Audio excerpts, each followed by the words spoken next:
रूहानी ताकत। विक्रांत की बातों ने वहां मौजूद हर किसी को शॉक कर दिया। जांच दल से जुड़े सभी लोग इस तरह विक्रांत को देखने लगे मानो वो कोई पागल हो। डिसूजा जैसे अधिकारी के अंडर में काम करना हर किसी के लिए बड़े गर्व की बात होती थी और विक्रांत इससे इनकार करके छुट्टी पर जाने की बात कर रहा है। पागल हो गया है क्या ये? इधर पुष्कर को विक्रांत से अपना हिसाब बराबर करने का मौका मिल गया। तुम्हारा दिमाग सही है? वो विक्रांत को घूरकर गुस्से से बोला। या फिर रीसेंट प्रमोशन ने तुम्हारा दिमाग खराब कर दिया है? देख नहीं रहे यहां सब क्रिमिनल्स को पकड़ने की हर संभव कोशिश कर रहे हैं और तुम्हें लीव चाहिए। ये सब करने के बाद तुम खुद को फेस कैसे करोगे? कई अन्य लोग भी पुष्कर के समर्थन में आ गए और विक्रांत के खिलाफ बोलने लगे। डीसीपी डिसूजा कुछ देर चुपचाप खड़ा रहा, फिर बिना कुछ कहे वहां से चला गया। डिसूजा के वहां से जाते ही पुष्कर की हिम्मत दोबारा बढ़ गई। पिछली बार तो सुनिधि ने वहां आकर उसे बचा लिया था, लेकिन अब उसे विक्रांत को और ज्यादा बेइज्जत करने का मौका मिल गया था। वो मजाकिये लहजे में विक्रांत से बोला, विक्रांत साहब तुम छुट्टी चाहते हो? अरे भाई क्या हुआ है तुम्हारी तबीयत को? कोई लड़कियों वाली प्रॉब्लम तो नहीं हो गई? हॉल में हंसी की फवार सा छूट गया। विक्रांत के लिए अब खुद पर कंट्रोल करना मुश्किल हो गया। उसने अपने हाथ में मौजूद कॉफी का आधा भरा मग उठाया और बिना किसी चेतावनी के उसे पुष्कर के ऊपर खींच कर दे मारा। पुष्कर ने फुर्ती से अपना हाथ आगे कर दिया। मग उसके हाथ से टकराकर नीचे फर्श पर जा गिरा और टुकड़े टुकड़े हो गया। मग के प्रहार से उसने अपने को तो बचा लिया, लेकिन उसमें भरी गर्म कॉफी उसके चेहरे और बदन पर फैल गई। विक्रांत की उस हरकत पर पुष्कर का चेहरा गुस्से से लाल हो गया। दिमाग खराब हो गया है तेरा साले? गुस्से से उबलते हुए उसने विक्रांत के चेहरे पर जोर से घूंसा मारना चाहा, मगर विक्रांत इसके लिए पहले से तैयार था। वो फुर्ती के साथ कुर्सी से उठ गया। पुष्कर खाली कुर्सी से टकराया। तभी विक्रांत ने पीछे से उसके कूल्हों पर लात जमा दी। वो कुर्सी से उछलकर सामने वाली दीवार से टकराया और नीचे जा गिरा। पुष्कर, विक्रांत गुस्से से फूट पड़ा। तू अपने आप को समझता क्या है? कॉफी बहुत पसंद है ना तुझे? अब बता कैसी थी कॉफी? अकेले पुष्कर ही नहीं, वहां मौजूद हर शख्स विक्रांत की उस हरकत पर सन्न रह गया। विक्रांत जैसे हमेशा शांत नेचर वाले इंसान से किसी को भी ऐसी उम्मीद नहीं थी कि वो ऐसे वायलेंट हो जाएगा। नीचे गिरते ही पुष्कर गजब की तेजी से उठ खड़ा हुआ। उसके होठों के कोनों से खून छलक आया था। माथा नीला पड़ गया था। दर्द और अपमान से उसका शरीर जैसे जल उठा। वो मुंह से भयानक गुर्राहट निकालता हुआ दोबारा विक्रांत की तरफ झपटा। ना जाने क्यों विक्रांत आज उससे परेशान नहीं हुआ। उसने फिर से पुष्कर को सबक सिखाने के लिए खुद को तैयार कर लिया। लेकिन तब अभी तक तमाशबीन बने बाकी लोग शांत बैठे ना रह सके। उनमें से कई लोग उठकर विक्रांत तथा पुष्कर के बीच आ गए। उनमें से कई पुष्कर की तरफदारी करने वाले लोग थे, जिन्हें आज अपने बॉस को खुश करने का मौका मिल गया था।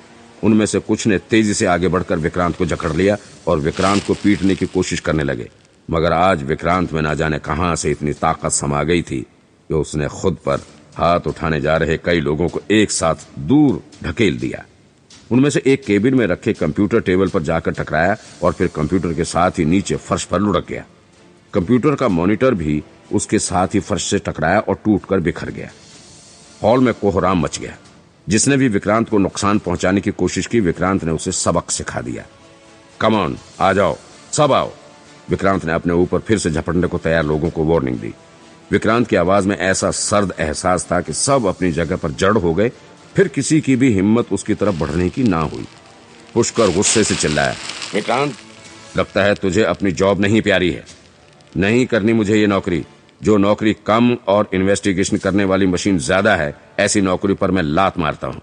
फिर विक्रांत वहां नहीं रुका। वो तेज तेज कदमों से चलता हुआ ऑफिस से बाहर निकल गया और गुस्से से दरवाजा वापस बंद कर दिया।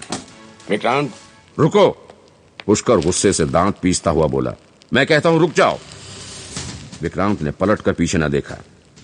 वो वहां से जा चुका था। उसने पुलिस ऑफिस में जो किया उसका कोई अफसोस नहीं था, लेकिन हैरानी जरूर थी कि उसके जैसे कमजोर शरीर वाला इंसान वो सब कैसे कर पाया।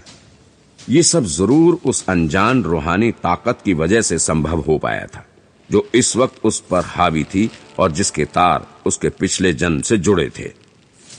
इस जन्म में भी वो इसी देश और इसी शहर में पैदा हुआ था।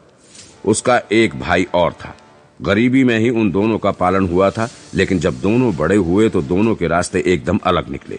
उसके भाई ने अपराध के रास्ते को चुना, जबकि विक्रांत ने देश की एक टॉप क्लास यूनिवर्सिटी से अपनी एजुकेशन पूरी की और एक पुलिस इंस्पेक्टर बन गया। ये भी कैसा अजीब संयोग था। पिछले जन्म में वो अपराधी था और पुलिस हमेशा उसके पीछे होती थी, मगर अब वो पुलिस वाला बनकर अपराधियों के पीछे था। वो अपने भविष्य के बारे में सोचने लगा। वक्त उससे आखिर क्या कराने वाला है? वो गन लेकर हमेशा क्रिमिनल के पीछे भागता रहेगा या फिर वो सब छोड़कर वापस अपनी दुनिया में लौट जाएगा, जहां चंद पैसों के लिए उसे इतनी जिल्लत नहीं सहनी पड़ती। ये फैसला उसने वक्त पर छोड़ दिया। कुछ भी हो, अब उसे एक अच्छी जिंदगी मिली थी। आज तो उसे सारी आजादी थी, जरूरत की सभी चीजें हासिल थी। आज भी उसे अच्छे से याद है, पिछले जन्म में जब वो पकड़ा गया था तो उसे पूरे 2 साल तक जेल में रहना पड़ा था और वो छोटी छोटी चीज के लिए भी तरस गया था, खासतौर पर अपनी शारीरिक जरूरतों के लिए। भविष्य के बारे में सोचने के लिए तो बहुत वक्त पड़ा था, मगर उस घटना ने उसे शारीरिक जरूरतों की याद दिला दी। वैसे भी अभी ऑफिस में जो कुछ हुआ उसने उसका मूड काफी खराब कर दिया था और उसे एक रिफ्रेशमेंट की जरूरत थी, और उसकी ये जरूरत कहाँ पूरी हो सकती थी वो खूब जानता था। उसने एक खाली कैब रुकवाई और उसमें बैठ गया। जब टैक्सी आगे बढ़ी तो उसने अपनी जेब से सिगरेट का पैकेट निकाला। जेब में उसे लाइटर न मिला, शायद पीछे लड़ाई झगड़े के दौरान कहीं गिर गया था। उसने कैब ड्राइवर के लाइटर से सिगरेट सुलगाया और उसका एक लंबा कश लिया। उसे जोर की खांसी आ गई। खांसी इतनी तेज थी कि ड्राइवर भी घबरा गया।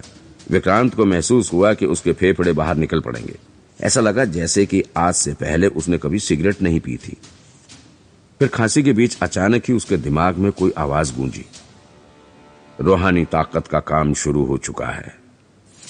व्हाट नॉनसेंस, खांसते हुए विक्रांत के मुंह से निकला। ड्राइवर ने चौंक कर उसे देखा, लेकिन विक्रांत का ध्यान कहीं और ही था। वो समझ न सका कि आखिर उसका पैसेंजर किससे बातें करने लगा था। आवाज उन्हें सुनाई दी, लेकिन उस अनजानी आवाज को केवल विक्रांत ही सुन सकता था, उसके बगल की सीट पर बैठा टैक्सी ड्राइवर नहीं।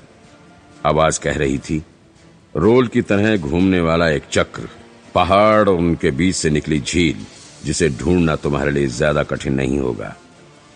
मैं तुम्हारे साथ हूं। आवाज और खांसी दोनों बंद हो गए।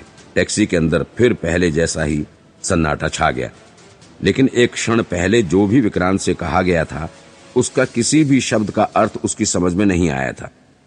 व्हाट द हेल, ये क्या चीज थी? कैसा चक्र, झील, पहाड़, क्या था ये सब? लगता है मैं पागल हो जाऊंगा। विक्रांत को वो पहला शब्द ही याद रहा, रूहानी ताकत। ओह! विक्रांत ने आखिरकार आज के पूरे दिन को याद किया। उसके द्वारा देखे गए आज के सभी ड्रामा में कुछ अजीब सी शक्तियां दिखाई दे रही थी। इस शक्ति का यूज करके प्रमोशंस और क्राइम्स से बचने के सभी उपाय हो सकते थे। हे भगवान, तो क्या ये वाकई में पॉसिबल है? तो क्या वाकई में विक्रांत के अंदर कुछ रूहानी ताकत या सुपर पावर आ चुकी थी? लेकिन ये ताकत आखिर ये क्या कर सकती है? Dance bar. विक्रांत अपने दिमाग पर जोर डालकर और ज्यादा याद करने की कोशिश कर रहा था, लेकिन उसे तो उस अनसुनी आवाज के बारे में भी कुछ याद नहीं आया जिससे उसने अभी बात की थी। उसने दोनों हाथों से अपना सिर पकड़ लिया, लेकिन उसकी दिमागी हालत में सुधार न आया। वही अनजानी आवाज फिर उसके कानों में गूंज पड़ी, ये क्या हरकत है अंकुर? इस बार आवाज जल्दी सुनाई दी, लेकिन उसने उस पर ध्यान न दिया। उसका दिमाग तो लॉटरी से जुड़ी उन बातों में उलझा हुआ था जो उस रूहानी ताकत ने उसे बताया था।